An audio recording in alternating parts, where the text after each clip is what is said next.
Narito na po ang last part na kwento ni Melanie ng Regalado Fairview, Quezon City. Dear Kuya Del, bumalik sa aking alaala ang huling tagpo bago ko iniwan si Resty. Pero this time doble ang naramdaman ko. Anak ba ni Laika ang bata na pinabinyagan at si Resty ang ama? Agad kong kinuha ang invitation card na nakalapag sa lamesa. Dala-dala ito ng kasama ko pero hindi ako nagka-interes buksan at basahin. Nang mabuksan ko na nga ito, doon ko napag-alaman. Si Resty at Lika nga ang magulang ng bata.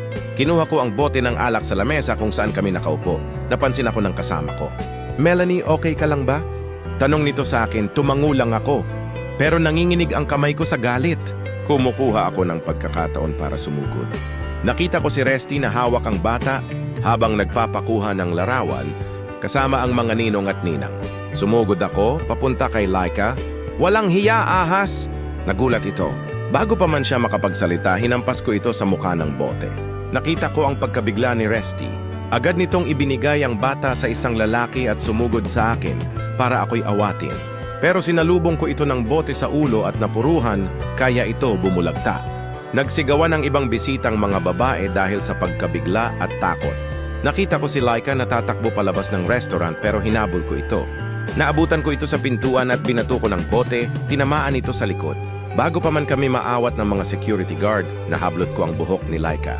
Iwinasiwas ko siya sa sahig ng restaurant, sabay tadyak at suntok sa iba't ibang bahagi ng kanyang katawan. Ahas ka, isa kang ahas. Walang hiya ka, ahas. Paulit-ulit kong sigaw habang tuloy-tuloy ang pagwasiwas ko sa kanya. Naawat kami ng mga security guard at dinala kami sa police station. Hindi na ako nagsampa ng demanda, pinabayaan ko na lang sila.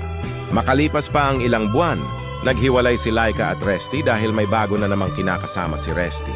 Hindi na nga yata talaga maalis kay Resty ang kanyang ginagawang panloloko dahil normal na ito sa kanya.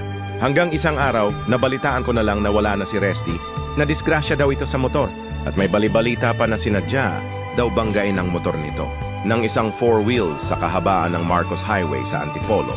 Dumalaw ako sa burol ni Resty, dala ang aming anak. Hindi ko nakita si Laika na dumalaw sa burol.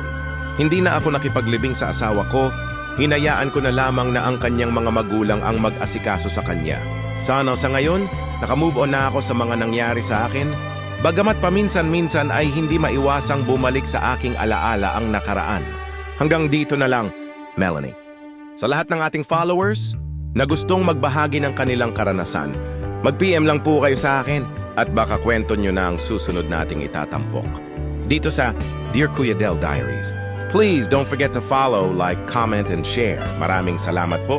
Ang inyong lingkod, Kuya Del